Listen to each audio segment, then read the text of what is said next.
जया जी से ये उम्मीद नहीं थी। मैं उनको बहुत प्रणाम करता हूँ, सेंट्रल हॉल में उनके पैर छूता हूँ। हमने अमित जी के साथ काम किया, अभिषेक बाबू के साथ काम किया। उस परिवार का आदर सम्मान बहुत बड़ा है और जया जी हमारी सीनियर है। मुझे लगा था मेरे कल के व्यक्तित्व पे जो हमने पार्लियामेंट में बोला था, हमको जया जी आज समर्थन देंगे, क्योंकि ये फिल्म इंडस्ट्री में सारे लोग ड्रग्स नहीं करते हैं। मैं पहली बात तो क्लियर कर लेता, लेकिन जो कुछ लोग कर रहे हैं या कुछ लोग इसके अंदर एक कार्टल भेज रहे हैं या पैडलर्स भेज रहे हैं, एक इतनी बड़ी सोची समझी साजिशन की largest film industry in the world, उसको प्लान करके कोई खत्म करना चाह रहा है। जैसे एक बायो वेपन के द्वारा कोरोना भेजा गया, चाइना की बड़ी खेप आती है अनगिनत ecstasy, corona and many tablets के नाम पर, जो पाकिस्तान द्वारा नेपाल के रास्ते से आती है। इस खेप को हमारी इंडस्ट्री को भी, क्योंकि बॉलीवुड के सुपरस्टार्स के से रोल मॉडल्स होते हैं, तो यहाँ पर भी इसको एक फैशन के रूप में, हम लोग जब 90s में आए थे तो ये सब फैशन नहीं था। जया जी जब आई थी तो नहीं था। तो हम लोग अगर आवाज नहीं उठाएंगे तो कौन आज मैं चाह रहा था कि जया जी मेरा समर्थन करें, या तो उन्होंने मेरा व्यक्तित्व तो सुना ही नहीं या मेरी बात सुनी ही नहीं। इंडस्ट्री को बचाने की बात, युवाओं को बचाने, कल मेरे बच्चे भी आएंगे तो किस माहौल में आएंगे, कल आप भी जाना चाहोगी तो किस माहौल में जाओगी, कल जया जी का परिवार जाना चाहेगा, तो हम लोग कौन सा माहौल दे रहे हैं। We have to protect our industry. ये इंडस्ट्री से हम लोग बिलोंग करते हैं, हम लोग पार्लियामेंट में। अगर इंडस्ट्री की आवाज, और मैंने पहले भी इंडस्ट्री की आवाज उठाई है, मैंने कलाकारों के भविष्य के लिए भी आवाज उठाई है कि उनके बुढ़ापे में उनको पैसे नहीं मिलते, वो आवाज आज तक कोई कलाकार नहीं उठाया।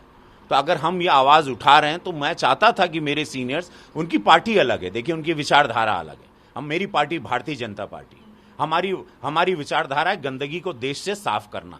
2014 से यशस्वी प्रधानमंत्री साफ कर रहे हैं गंदगी, और उस सफाई कितनी हो रही है पूरा विश्व देख रहा है। तो ये ड्रग्स की भी सफाई होगी, राइट। उनकी विचारधारा उनकी पार्टी की है, मैं क्या नहीं, वो नहीं मैं जानता। मेरे देश के युवाओं को आप खोखला नहीं कर सकते हो। मैं किसी भी साजिशन तरीके से अपनी फिल्म इंडस्ट्री को, जो कि जया जी की भी फिल्म इंडस्ट्री, जितनी उनकी है उतना हक मेरा भी है इस इंडस्ट्री में, मैं उसको खोखला होने नहीं दूंगा। भले मेरी जान चली जाए, मुझे आवाज उठानी है। मैं अपने बच्चों के लिए, अपने भविष्य के लिए, अपने युवाओं के लिए, मैं फिल्म इंडस्ट्री का नाम बदनाम होने नहीं देना चाहता। कुछ लोगों की वजह से आज फिल्म इंडस्ट्री का नाम बदनाम हो रहा है कि सारे लोग ड्रग रैकेट्स में हैं। ये गलत बात है।